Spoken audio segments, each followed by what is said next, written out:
Olá, pessoal, a paz do Senhor, que é o professor Sérgio. Eu sou diácono na Igreja do Clube de Campo, uma congregação do Ministério de Santo André. Eu estou aqui para gravar esse subsídio para a lição de número 10 dessa revista dos adultos. Revista esta, onde nós estamos neste trimestre estudando, discutindo sobre formas, meios de preservar a identidade da igreja. E nessa lição de número 10, estudaremos sobre vencendo a apatia evangelística. Eu acredito que é urgente nós discutirmos esse tema, haja vista que muitas de nossas igrejas, e muitas das vezes nós, estamos anêmicos, apáticos quanto a essa nobre missão do evangelismo. Então, eu quero aqui compartilhar com vocês os slides e, e discutiremos na sequência esses temas, né? Então, aqui, ó, é vencendo a apatia evangelística. Então, esta aula, ela vai explorar as raízes e o impacto da apatia evangelística, buscando estratégias, meios e, acima de tudo, né, buscando no Senhor um reavivamento, no zelo, no que diz respeito ao zelo missionário na igreja contemporânea. Também analisaremos como superar a inércia e engajar efetivamente a nossa missão cristã. Claro, falando de evangelismo dentro de uma perspectiva urbana, dentro de uma perspectiva local, né? Então, é muito importante isso. A primeira coisa que eu preciso compreender é a igreja, como instituição divina, ela é a embaixadora do reino dos céus na terra. Ou seja, o seu mandato é divino. A sua comissão a proclamar a verdade, ser luz e voz profética é uma ordem divina. E é a partir dessa perspectiva que precisamos analisar a responsabilidade inerente e que exige uma análise aprofundada do chamado bíblico. E só assim é, encontraremos ou buscaremos resposta muitas das vezes para a nossa apatia, né? Para a nossa anemia, para a nossa inércia quanto ao evangelismo. Lembrando, meus irmãos, que isso não é algo de hoje, tá?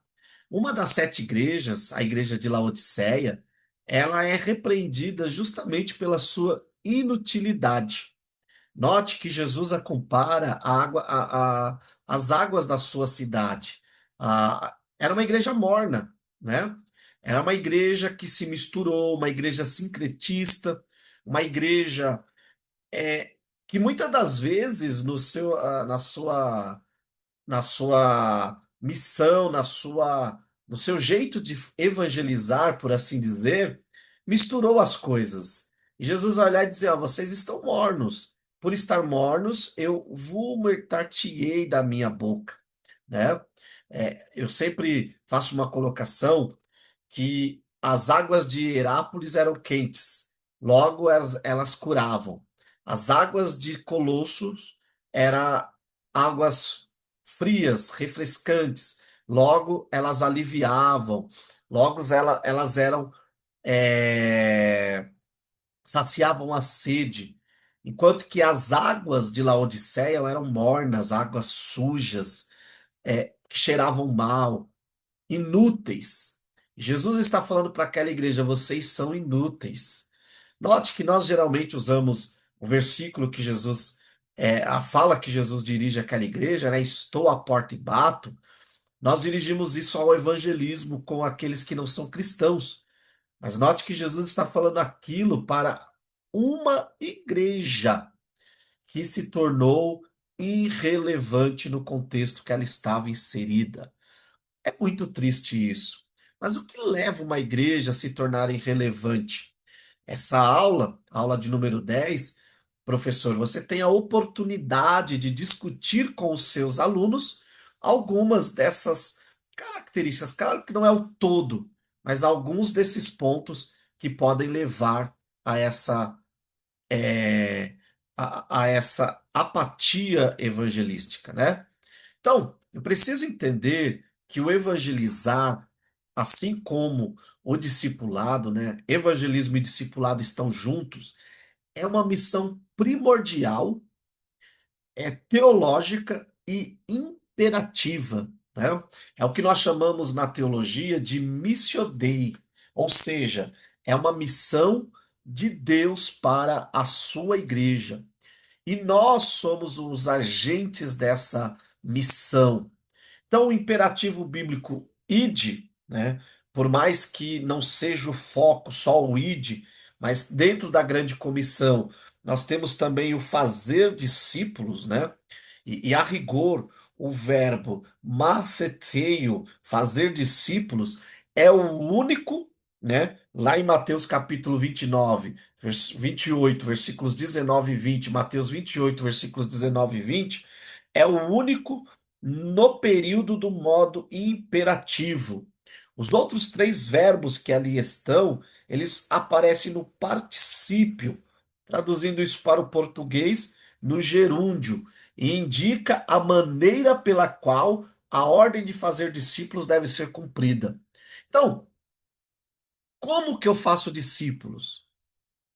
Evangelizando, indo por todo mundo, batizando e ensinando.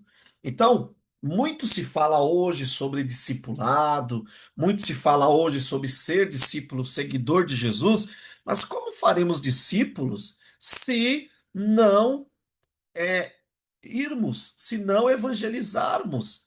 Então, essa missão Dei, ela exige a nossa participação ativa, né? E isso transcende fronteiras. Quando uma igreja compreende a sua missão, né? Compreende o seu chamado, ela tem uma visão de impactar a realidade contemporânea. Mas impactar a realidade contemporânea aqui, precisamos ter cuidado, porque muitas das vezes, no desejo de impactar, nós nos tornamos também relevantes, né? Nós vemos que as sete igrejas da Ásia, elas revelam coisas fantásticas para nós. Então, uma igreja era ortodoxa demais, mas falhava na ortopraxia. Outra tinha uma ortopraxia até legal, ela era bem vista na sociedade, que era a igreja de Laodiceia, mas quanto à sua pureza, ela estava bem mal diante do Senhor Jesus. Então, nós precisamos ter os dois, ortodoxia e ortopraxia, né? Mas o que leva uma igreja, o que nos leva a desviar-se da nossa missão?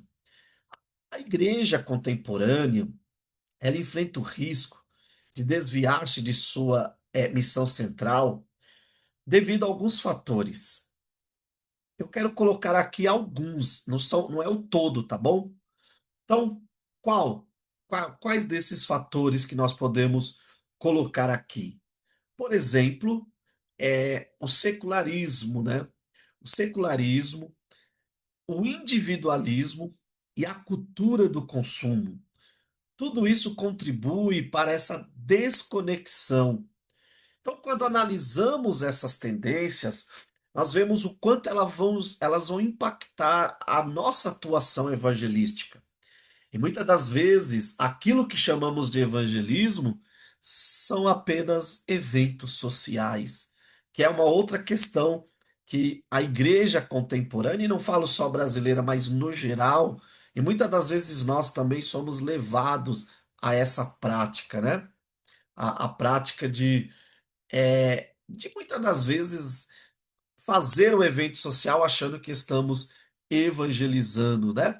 Então, uma vez que eu compreendo que esses são três pontos principais que vão culminar aqui numa coisa interessante que o nosso irmão Éden coloca, que é a indiferença em relação à questão do inferno.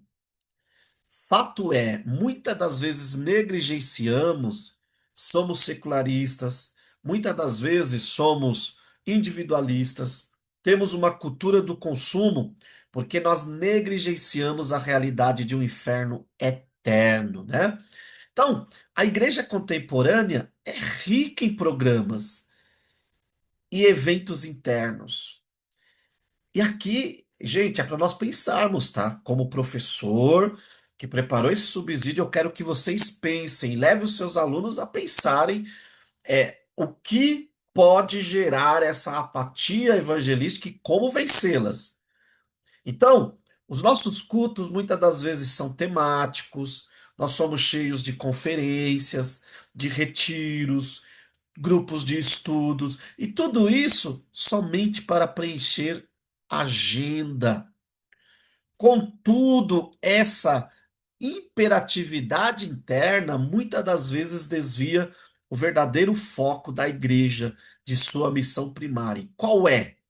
Gastamos energias, consumimos nossa energia em manutenção e não em expansão.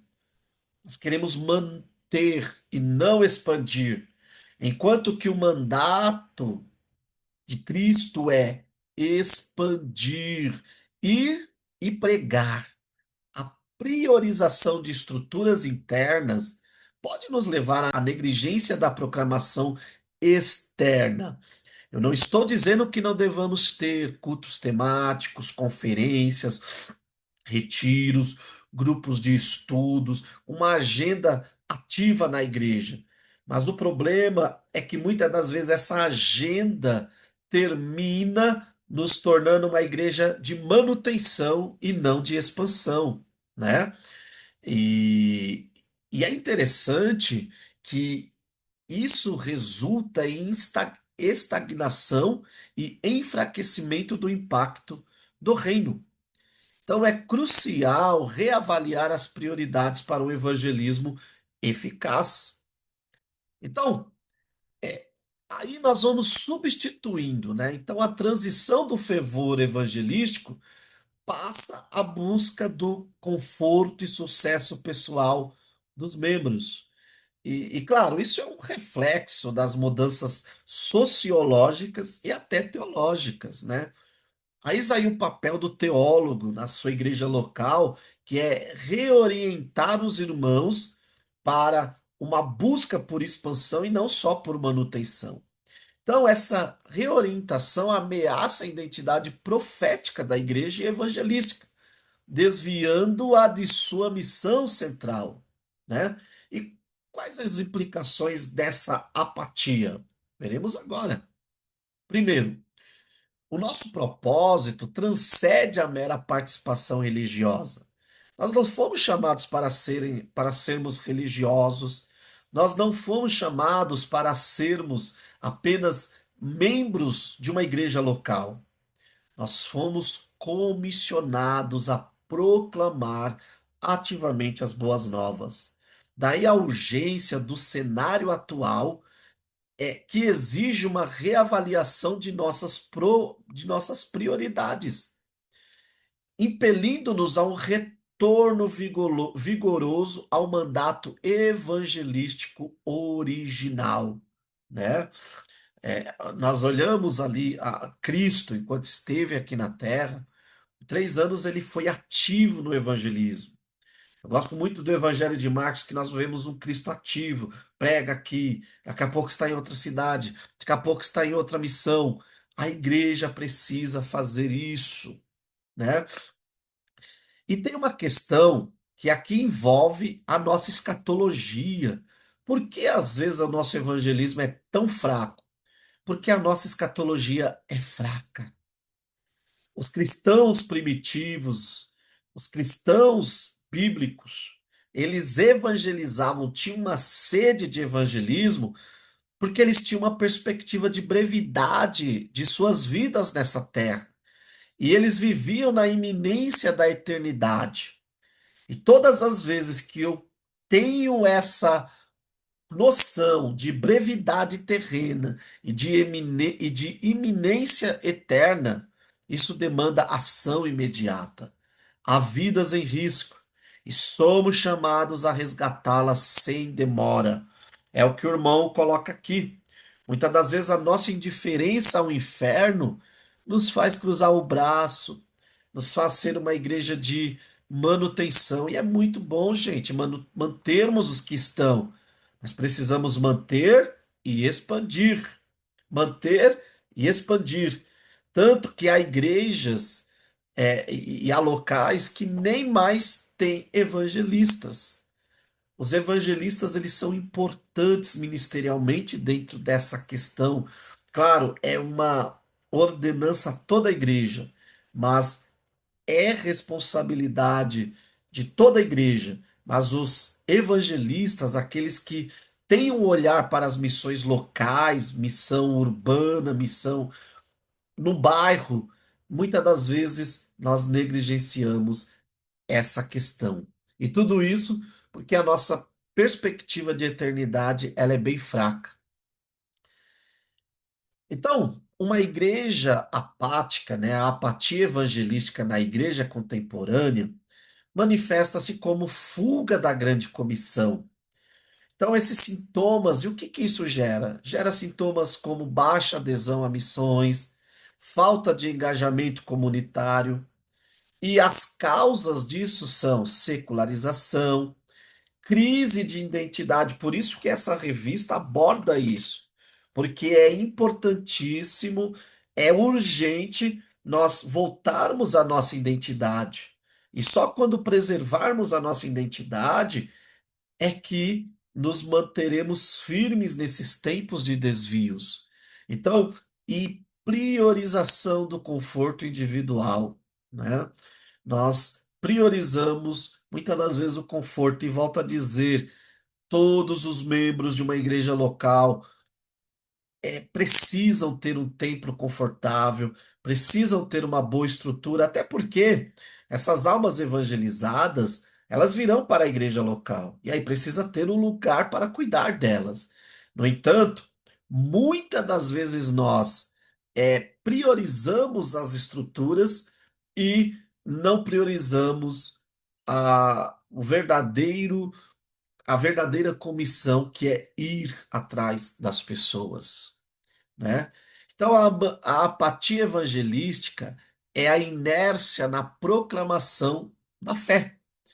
E as suas causas são individualismo cultural, distorções teológicas, como a hipergraça distorcida.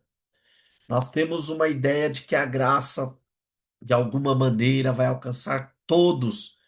Então, se vai alcançar todos, nós não precisamos ir, não precisamos evangelizar. E claro, um medo de rejeição. Porque imagina você chegar em uma roda de amigos e pregar o evangelho. Esses amigos podem te desprezar, podem te rejeitar.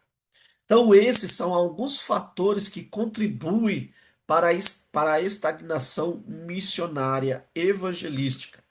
Compreender, discutir e orar a fim de superá-las é crucial para retornarmos à nossa fé. E a fuga da responsabilidade, né?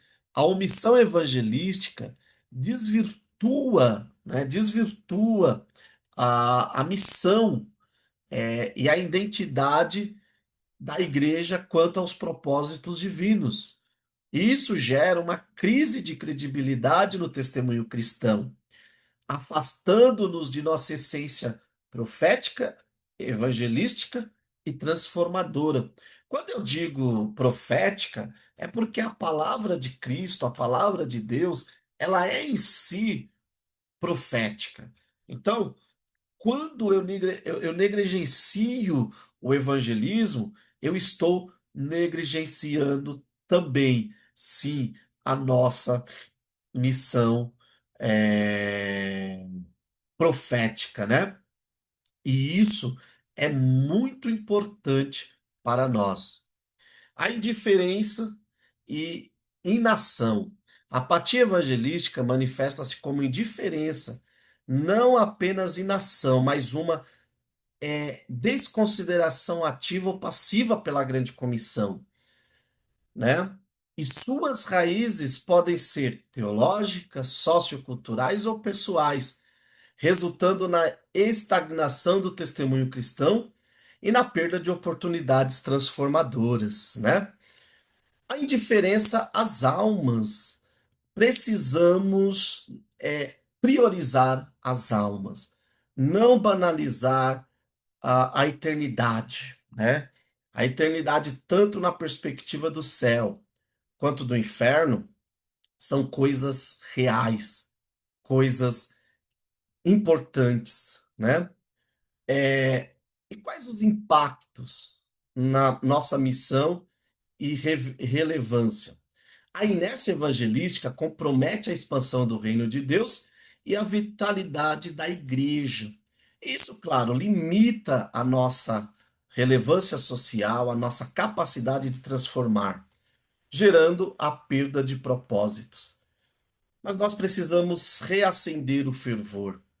Nós precisamos buscar no Senhor um avivamento e precisamos nos arrepender e voltar novamente aos pés de Cristo, reconhecendo a nossa falha, buscando uma restauração, uma comunhão e voltar aos propósitos divinos, reconhecendo a nossa negligência. Esse é o primeiro passo para a renovação espiritual.